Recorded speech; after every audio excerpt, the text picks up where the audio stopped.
The journalist Kevin Fedarko admits it. He had no business trying to hike the length of the Grand Canyon from east to west. Even if you break it into sections, which was the idea, we're talking about a trek that amounts to 750 miles of zigzagging trails, 1,000-foot walls, shaky ledges, not to mention intense heat and barely any water above the river. The trip was Pete's idea. You'll meet him here in a bit, but Fedarko signed on, even though it was, as he puts it, a conflation of willful ignorance and outrageous hubris. But the Grand Canyon does something to you. In his latest book, Fedarko says it did something to him, and it did something to a man named Colin Fletcher. Colin Fletcher was a middle-aged man in the 1960s who, by the time he stumbled onto the Grand Canyon, had already lived more lives than many other people in an entire lifetime. He'd been a young soldier who participated in the D-Day invasion in Normandy. He'd been a farmer in Africa. He had worked a whole series of jobs across North America. He was someone who would evolve into a figure who would be considered the godfather of modern American backpacking. But in those days, all of that kind of fame still lay ahead. And he was in the midst of a cross-country road trip with a friend from the East Coast to the West Coast. And he decided when they reached Flagstaff that they were just going to veer north for a, 1.5 hour drive to this giant chasm in this big national park that lay just to the north. And he found himself walking across a parking lot with a set of expectations based on the fact that he'd seen the Grand Canyon countless times in photographs and postcards, and he sort of thought he knew what was going to greet him at the edge of that abyss. And like so many of us, he arrived at the edge. He found himself staring into this giant hole in the ground, absolutely transfixed.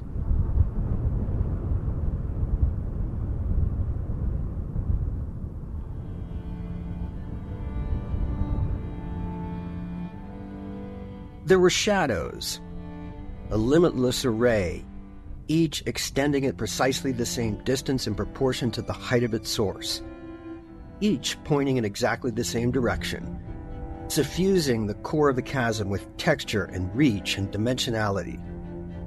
The sheer force of the canyon's magnificence, the dignity of its bearing, the sternness of its architecture, all of that left the restless Welshman wide-eyed and spellbound. But what truly clobbered him was the stillness and the tranquility of the stone, an absolute dearth of sound or movement. The quiescence was heavy, mysterious, distinctly unnerving, yet strangely beckoning, too. A silence so profound, he would later write, that the whole colossal chaos of rock and space and color seemed to have sunk beneath it. In those initial moments of shock, as he took in the unruffled solemnity of this monumental crevice, he felt a shift take place inside him as both his perception and his equilibrium were nudged into a new alignment. I knew that something had happened, he said, to the way I looked at things.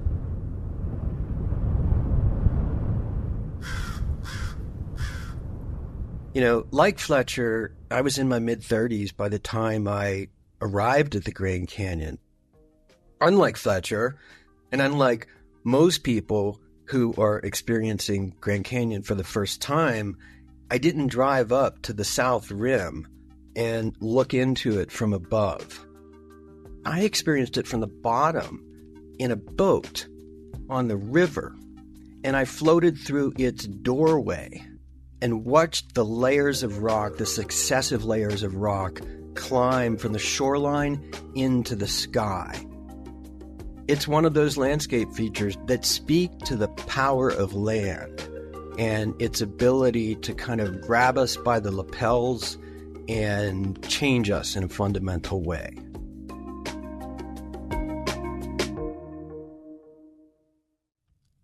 This is Radio West. I'm Doug Fabrizio. Colin Fletcher became the first person, I guess the first white person that we know of, to walk the length of the Grand Canyon National Park in 1963. A river guide named Kenton Grua went even further in 1977. He walked the entire length of the canyon, even the part outside of the park. And both men are featured in Fedarko's book called A Walk in the Park. The book is about his own hike from end to end in the canyon. It took him more than a year. So there's plenty of adventure stories, but the book is kind of a memoir, too, about his father, who was dying of cancer. There's natural history here. He also accounts for the 11 Native American tribes who have deep connections to the Grand Canyon. Now, when you think about how incredible the place is, Fedarko says there's this paradox in the story.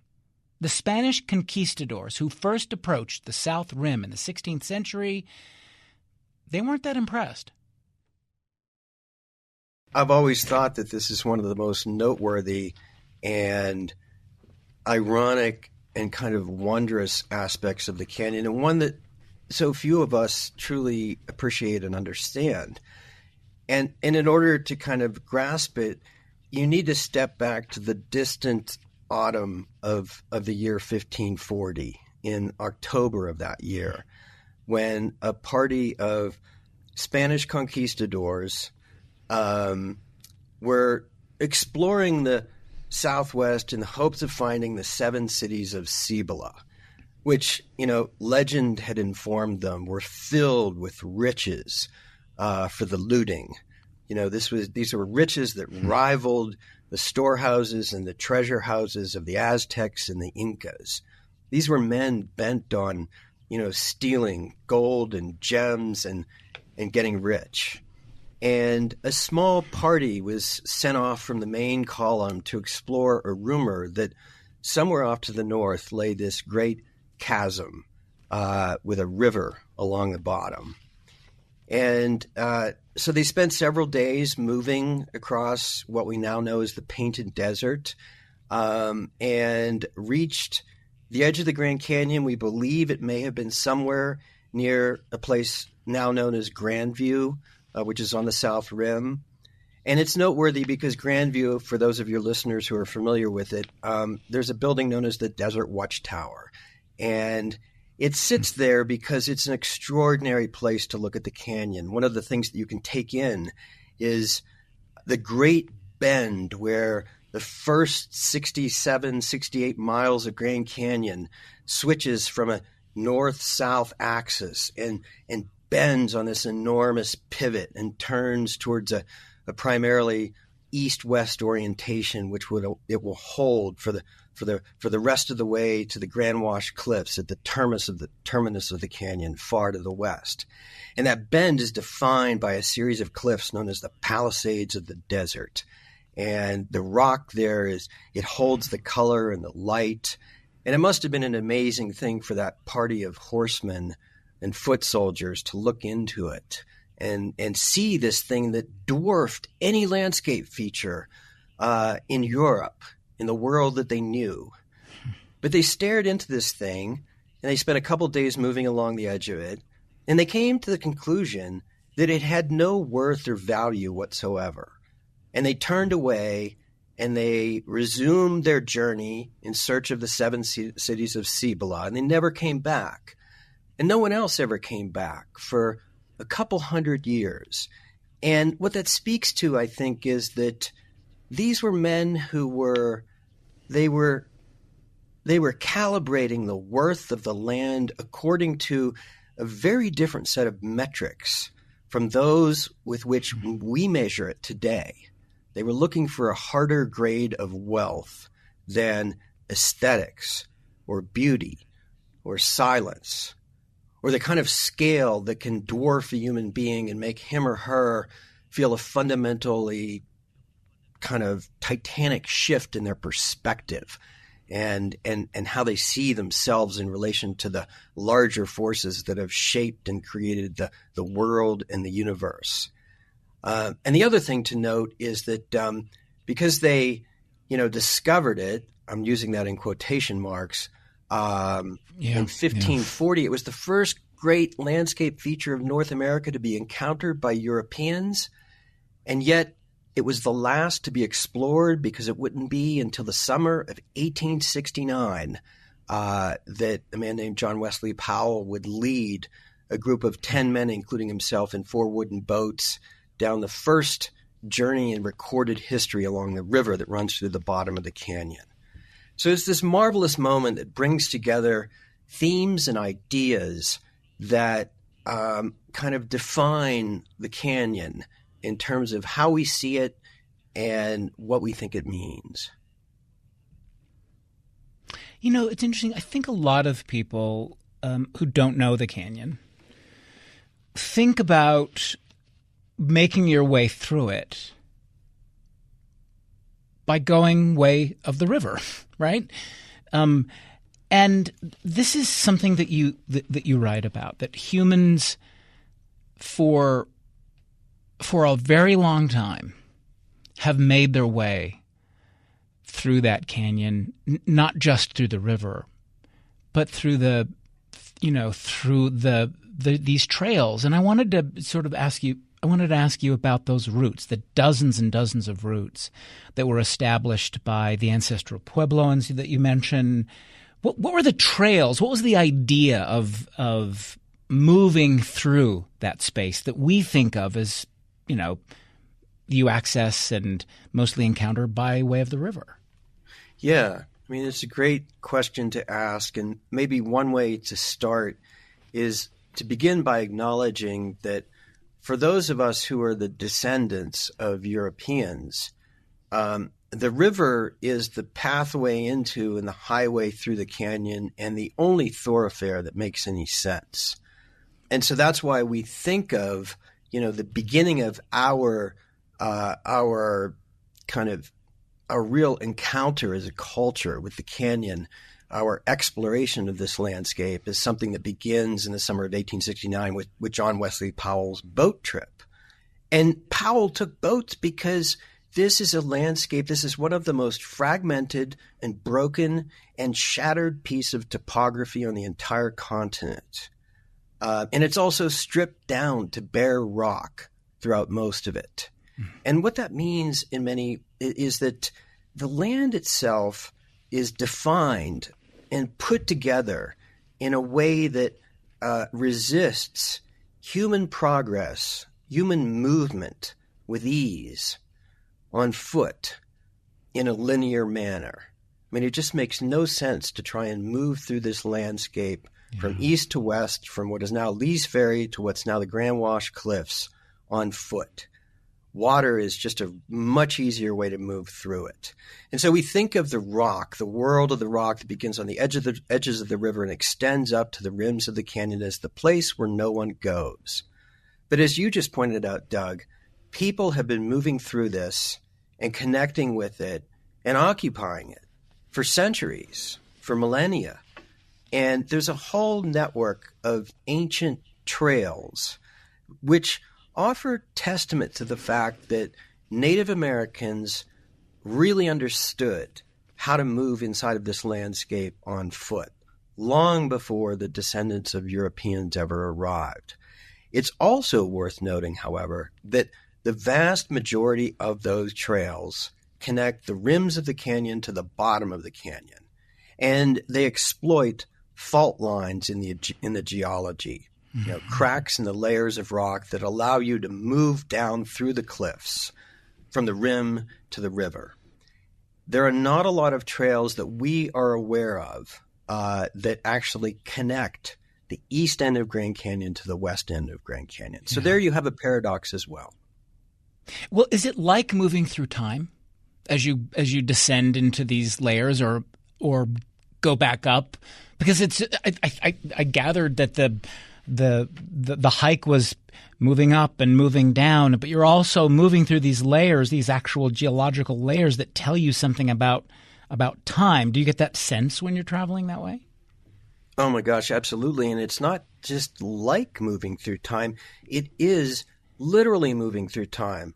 Yeah. I mean, one really great way to think about the canyon is it's a giant time machine. I mean, just think about the fact that, if you start at any trailhead on either the north or the south rim of the Grand Canyon, you're standing on a layer of rock known as the Kaibab limestone. That dates back roughly 224 million years into the past. That's a heck of a long time ago.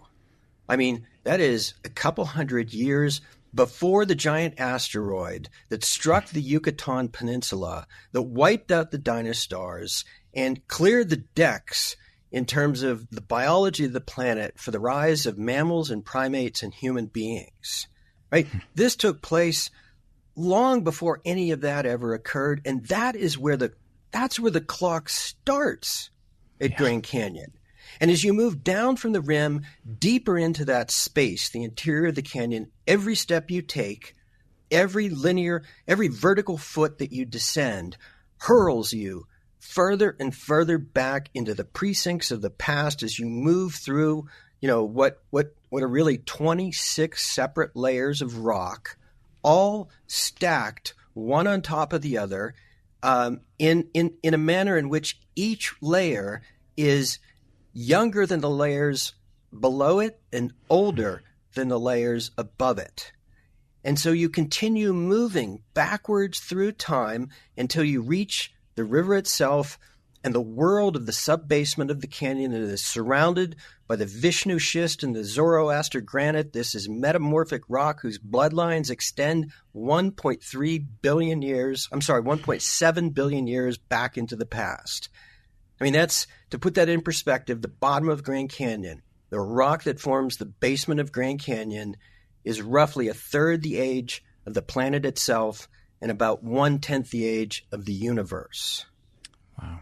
And so you are continuously moving through and thinking about time. Geology and time, and what geologists refer to as deep time, are inextricably linked, and these are defining aspects of the landscape and the experience of Grand Canyon.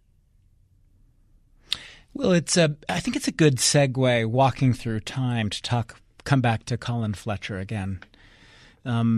He is an extraordinary traveler, adventurer, and he has this experience that you mentioned, and we should say that there are a few characters like this in the book, people who, and we'll come to talk about some of them, people who did these hikes, who tried to make their way in this very difficult part of the world. And Colin Fletcher is interesting because he writes this book, publishes it in 1968. It becomes this bestseller, and you write about the fact that Fletcher, in writing the book, he keeps the spotlight on the land, probably going back to that his first encounter, right? Doesn't write about himself, but he publishes this book and it becomes really popular. And your father gets the book. A man, by the way, who didn't want to stray far from home, you say, but he gives you this book. So would you just talk about getting this book written by Colin Fletcher? Yeah. And, I should probably mention, too, my father gave me that book. The setting in which that book was given to me by my father is Pittsburgh, Pennsylvania. This is where I grew up. It's the landscape of my childhood. It's my parents' landscape. And, for those of your listeners who aren't familiar with it, this is a part of Western Pennsylvania that was and to a certain extent still remains one of the most heavily industrialized landscapes in the United States. This was the center of the United States steel industry, starting in the late 19th century and extending through the better part of the 20th century. It was where the bridges and the skeletal frames of the skyscrapers and the railroads that knit the United States together. It was where that steel was forged. It was where the ore and the coal that was used to burn, the heat the blast furnaces was mined. And it was a landscape that prior to the arrival of settlers, must surely have been one of the most gorgeous places on the planet. But when I was growing up, it was a blighted landscape, and there was very little access to what I think of now as wilderness. And there was almost no access to public land. And to give you an idea of how heavily industrialized it was, my father, who loved to hike, the way that he showed opened hiking to me and my brother, was to take us behind our grandparents' house on Sundays when we would go there for family dinner. And we would hike this set of hills behind their house that were called the Spilly Piles. And these were basically mining tailings from a giant strip mine where coal had been ripped out of the ground and the detritus of that operation had been left behind. It was pocketed by these sockets and craters of orange-colored water. The rock itself was black, and that's where we would hike. Those were our mountains. And so all of this is kind of context for my dad, when I was about 10 or 11, picking up at a used book sale a copy of this little book by this man, Colin Fletcher, and handing the thing to me. And the thing that was, I was young enough that, I didn't really respond to the writing at the time, but what grabbed hold of me and wouldn't let go was the photograph on the cover of that book. It's a photograph that Colin Fletcher had taken of himself, and he's standing on a place that I know well now.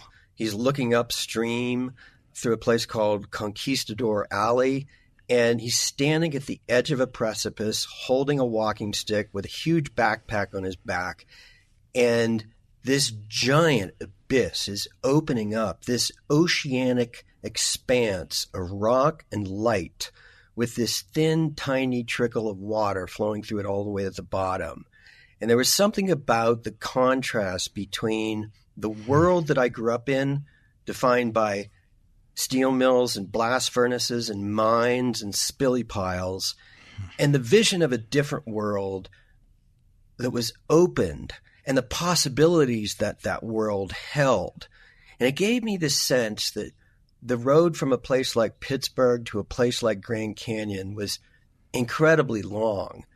But if you traveled it, you could arrive at a place where you could allow your gaze to travel out beyond the furthest horizon that your eyes could see, and what would greet you was nature and wilderness and rock and all of the possibilities that lay inside those things. And it lit a flame inside of me that I don't think has ever been extinguished, even to this day, at the age of 59. Kevin Fedarko, his book is A Walk in the Park, the true story of a spectacular misadventure in the Grand Canyon. We'll take a break, come back in a moment. You're listening to Radio West.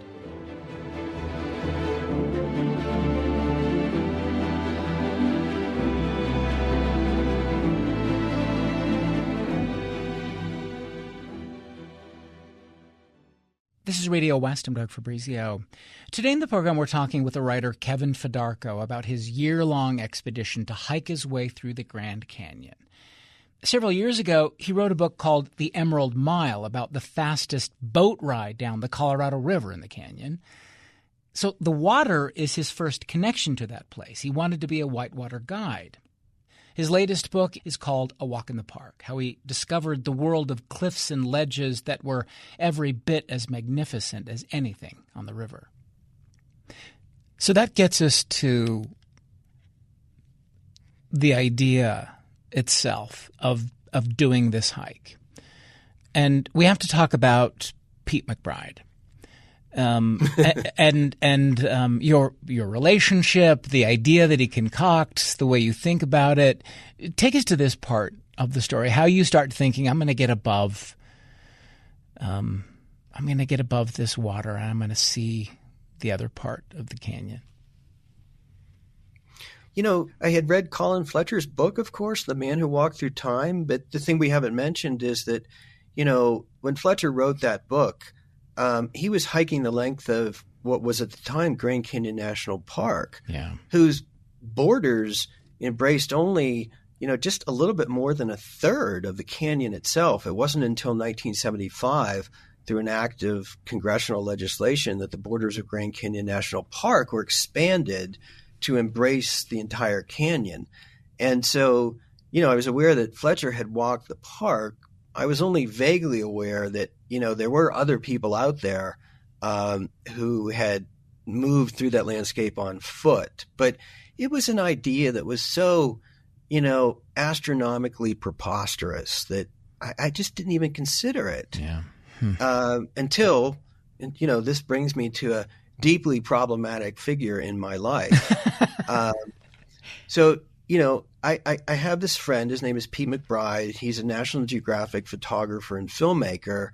And in the early 2000s, he and I hooked up and decided to partner up on a series, what became a series of magazine assignments that took both of us, to some, what seemed to us at the time, and still do, some fairly exotic parts of the world. We went to the Arctic National Wildlife Refuge in northern Canada. We went to the Djibouti on the Horn of Africa. We went deep into the Caucasus Mountains in the Republic of Georgia along the border of Chechnya. We went to Everest Base Camp and a couple of camps higher than base camp in Nepal. And all of those assignments, one thing they held in common was that these were assignments that Pete had thought them up and come up with the idea. And each and every one of them had turned into a total and complete debacle, largely because of our incredibly poor planning and inadequate homework. Right. And so this is all sort of backstory for what happened in the summer of 2014 when Pete showed up in my house in Flagstaff, Arizona, with another new, bold, bad idea. And this idea was that the two of us for National Geographic would put backpacks on and hike the length of the Grand Canyon. And one reason that Pete and I have done all these assignments together is that even though I have known in my bones that each and every one of them was a terrible idea, I have always permitted myself to be talked into joining him on these ventures because he's very good at, he's very seductive when it comes to fast talk, and the vision that he creates of the experiences that will await us and the stories that we'll tell and the memories that we'll have afterwards, they always end up pulling me away from, my deeper instincts that this is something we should absolutely not be doing. And so he practiced those dark arts on me with this latest idea. I agreed to accompany him. And this was the one assignment that we got in so far over our heads that it just fell apart completely. Well, this is the essence, of course, of what the book is about. And I'll leave it to readers to go through those stories. But let's talk about parts. Let's talk about your first sort of initial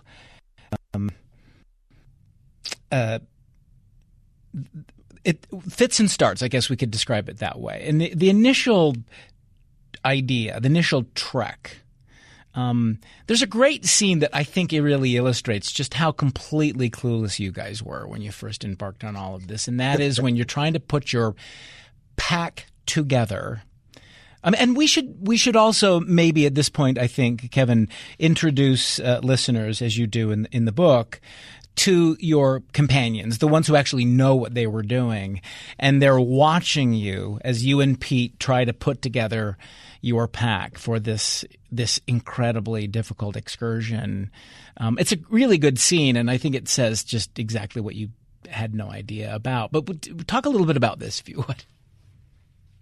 Well, yeah. So the origin of this scene is that Pete did so many things wrong. I did a lot of things wrong too, but I like to blame all of them on him. Yes. One of the things he did right, however, one of the few things for which he should be commended is that he heard about a group of highly experienced ultra long distance backpackers who had been preparing for years for a continuous through hike of the canyon. And here again, we have Pete's seductiveness and fast talking. He managed to talk these guys into permitting us to accompany them for the first leg, what we envisioned would be the first leg of our sectional through hike. Yeah. And Pete thought that this was just fabulous because, as he told me, he said, look, we're going to get to accompany these guys along. We're going to learn all the stuff that we don't know that we need to learn in this first leg. And here's the most beautiful part of all. We don't even need to be in shape for this thing because the hike itself is going to be the thing that gets us in shape for the hike. Yeah. And so by the time that we're done with this first section and we've been tutored by these experts, we're just going to emerge as these like tanned Adonis-like backpacking experts. And we don't really need to lift a finger. And so, that was how we found ourselves in late September of 2015, camped on the, remote part of the east rim of Grand Canyon up near Lee's Ferry, meeting these guys for the first time and preparing to get our packs in order so that we could all go down to Lee's Ferry and begin our hike the very next day. And it just gives you an idea of how chaotic and disorganized Pete and I were, that, we were so late in getting there that it was pitch dark by the time we pulled up in my truck. And, we got out of the truck. These guys were sitting off in the distance by a campfire. And we came around the back of the truck and opened up the tailgate, and all of these boxes from REI and Patagonia, God only knows where else, that had been mailed to my house in Santa Fe that I was supposed to have, taken out of their boxes and unpacked and tested.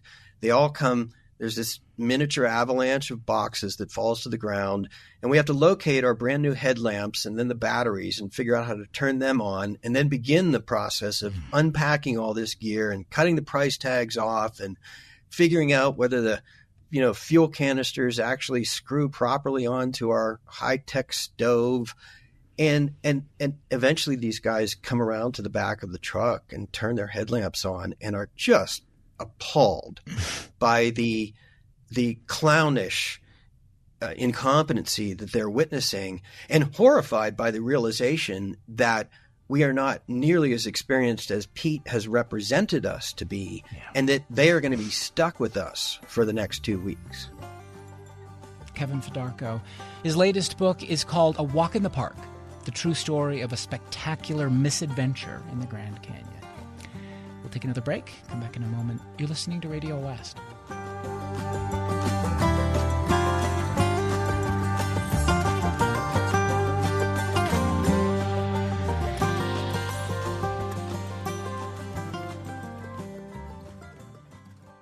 This is Radio West. I'm Doug Fabrizio. Back now to our conversation with the journalist Kevin Fedarko.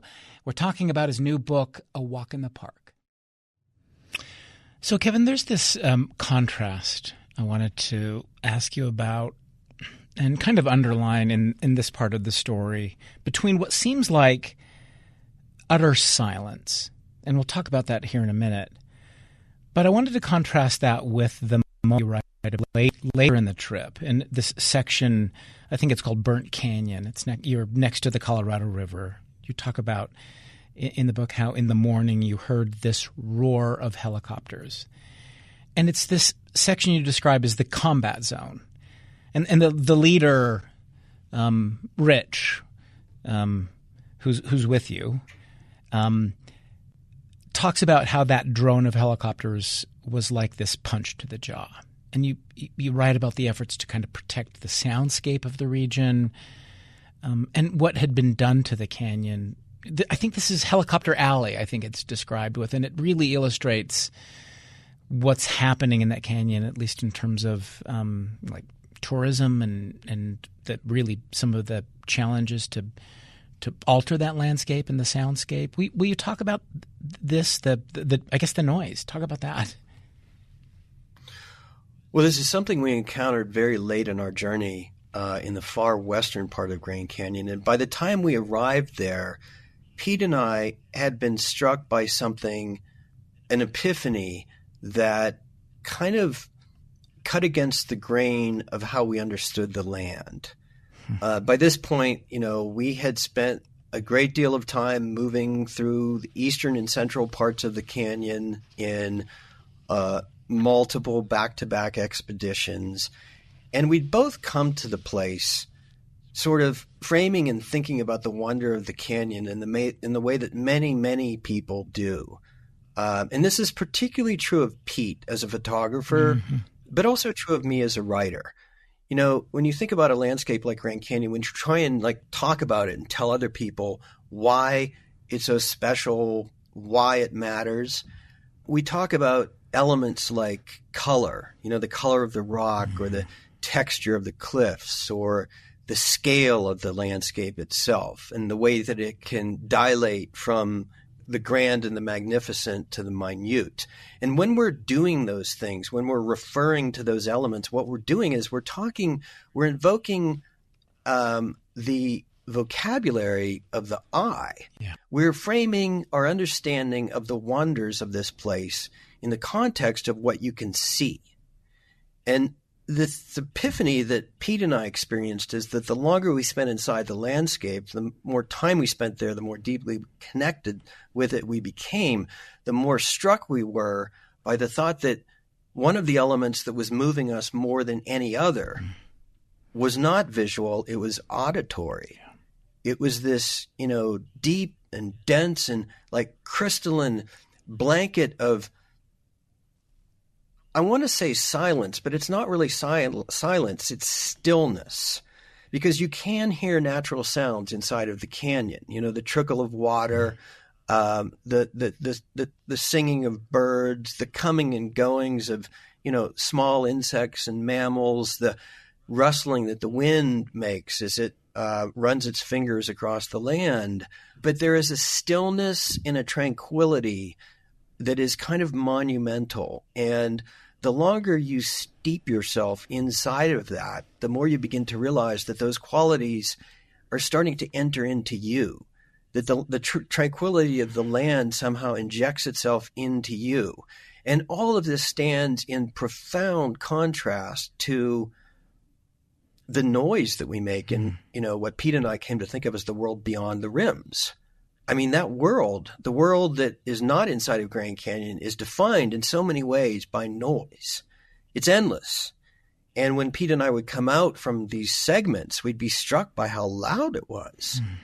And so we came to just appreciate more and more the silence and the stillness as we moved ever further west until we got to this place that you referred to a moment ago, known as Helicopter Alley. It's a stretch of the river where one of the 11 Native American tribes of the Grand Canyon, the Wallapai tribe, whose reservation abuts Grand Canyon National Park, it extends right down to the river.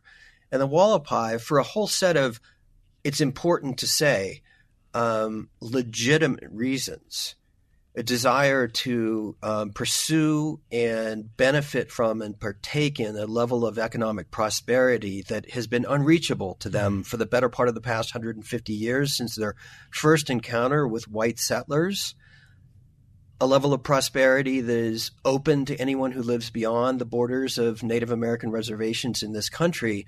The Wallapai have decided to partner up with a set of air tour companies operating out of Las Vegas that have literally flooded the interior of the canyon with hundreds of helicopter flights each and every day.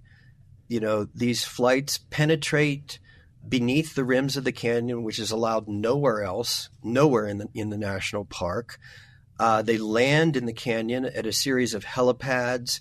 The people who purchase tickets for those flights are able to disembark without hiking a single step and board a motorized boat for a short boat tour, and then get an exciting ride back out of the canyon, unaware that the recreation and sightseeing in which they are indulging is destroying the soundscape of the canyon.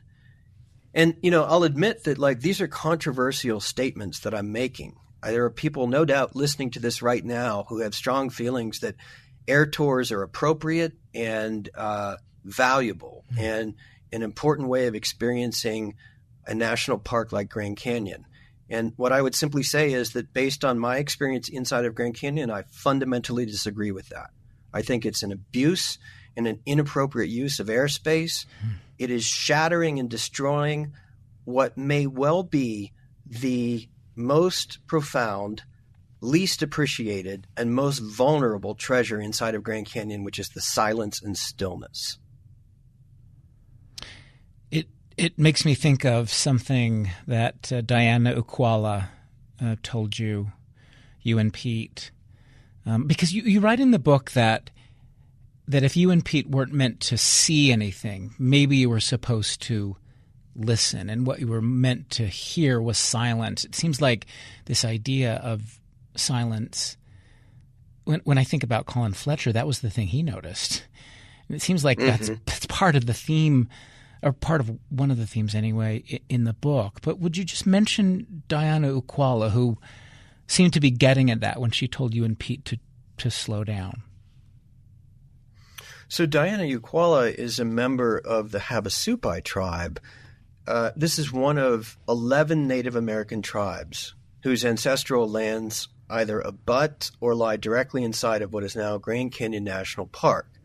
Each and every one of these tribes is a sovereign nation and a separate and distinct culture whose ancestors were connected with and had an understanding of the land that extends deeper than any person who looks or sounds like me can begin to imagine. And all of these tribes were evicted from what is now this national park in the process of creating the park in the first place. So Diana Ukwala is a member of the Havasupai tribe, which occupies a reservation in the central part of Grand Canyon. And an incredibly important aspect of this journey and the story that came out of it is the series of encounters that Pete and I were privileged to have with members of these tribes as we moved through the canyon. They wanted to meet with us. They wanted to tell us their stories. They wanted us to understand what the land meant to them. And Diana Ukwala requested that we meet with her at the head of the Bright Angel Trail on the south rim of the canyon.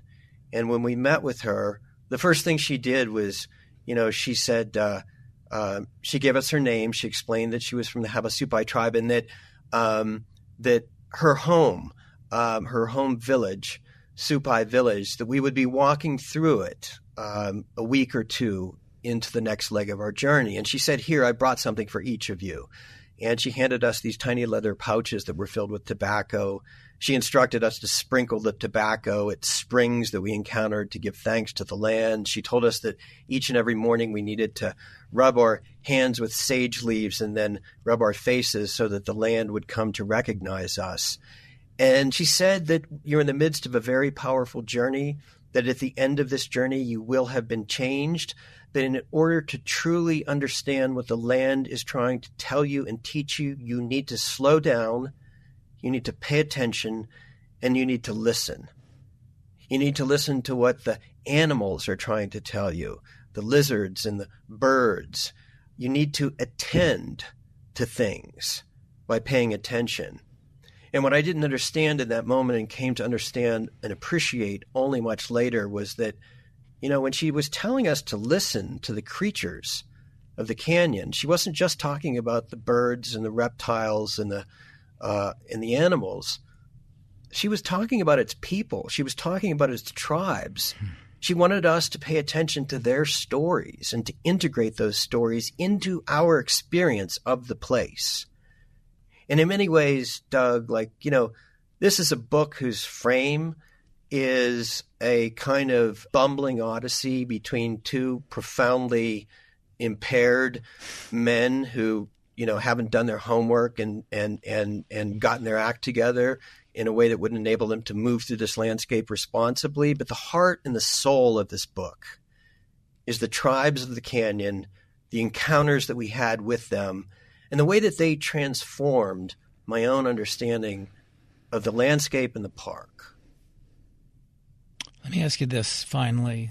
You have this really interesting insight at the end of the book. You say that there's a part of you that believes that, really only on foot, the hard way to move. That's the real way to make contact with this landscape. But then you kind of equivocate, or you rethink that, and you also wonder if maybe the opposite is also true, that even though the hordes of people, the tourists who hadn't gone through what you had, they were, and this is how you put it in the book, they were convinced that they were in the midst of a marvelous adventure. It's this reevaluation, almost, I think is how you say. Abrupt reevaluation is how you put it, of what you had just done. What are you trying to say there? I guess in some ways it was the final lesson that I was taught. It was the very last leg of our hike. It was a gap that I left because I had to go back and attend to my father, who was receiving chemotherapy for the cancer that would soon kill him, and I had to go back and do that leg after we reached the end of Grand Canyon, the western end of Grand Canyon, and the end of that leg was hiking up the Bright Angel Trail, one of the most heavily trafficked thoroughfares inside of the park. And keep in mind, Doug, that throughout the rest of our journey over the course of that entire year, we had seen almost no one as we hiked the trailless backcountry of the canyon.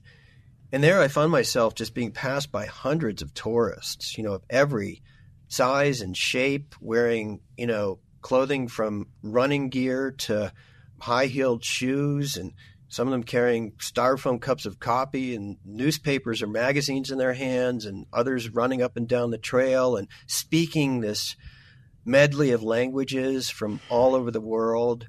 And I reached the top of the trail, and I was kind of looking down at the switchbacks and seeing this kind of colorful human pageant unfold before me.